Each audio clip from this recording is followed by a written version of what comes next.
ఇటీవల కృష్ణాష్టమి సందర్భంగా హైదరాబాద్ రామంతపూర్లో నిర్వహించిన వేడుకల్లో తీవ్ర విషాదం నెలకొన్న సంగతి తెలిసిందే.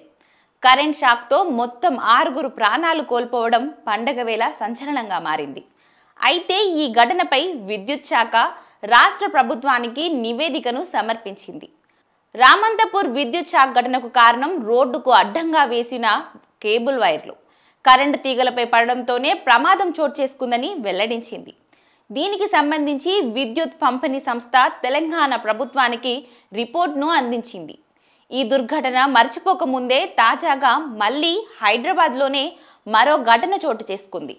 పాత బస్తీలోని బండ్లగూడ రోడ్డు వద్ద వినాయకుడి విగ్రహాన్ని మండపానికి తీసుకెళ్తుండగా విద్యుత్ షాక్ తగిలి 2 యువకులు మృతి చెందడం తీవ్ర కలకలం రేపుతుంది.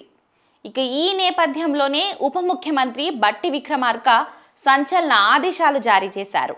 రాష్ట్రంలో ఉన్న కరెంట్ స్తంభాలపై ఉన్న కేబుల్ వైర్లను వెంటనే తొలగించాలని విద్యుత్ అధికారులను ఆదేశించారు.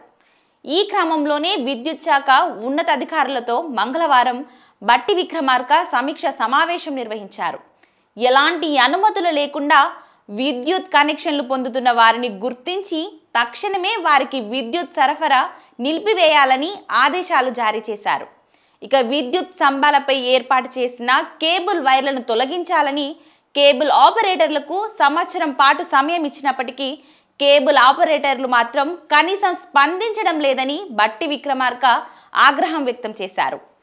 కేబుల్ ఆపరేటర్లు వహిస్తున్న నిర్లక్ష్యం కారణంగానే చాలా ప్రాంతాలలో ప్రజల ప్రాణాలు పోతున్నాయని మండిపడ్డారు. తాజాగా రామంతపూర్ ఘటనలో 6 చనిపోవడం తీవ్ర దుమారం రేపడంతో కేబుల్ ఆపరేటర్ల నిర్లక్ష్య ధోరణికి వ్యతిరేకంగా ప్రభుత్వం ఈ నిర్ణయం తీసుకున్నట్లు బట్టి విక్రమార్క వెల్లడించారు.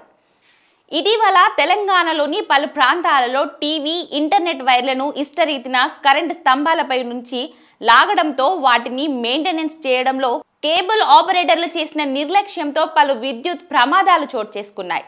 ఇక బట్టి విక్రమార్క ఇచ్చిన ఆదేశాలతో టీజీఎంసీపీడీఎల్ అధికారులు స్పందించి హైదరాబాద్ నగరంలో రంగంలోకి దిగారు.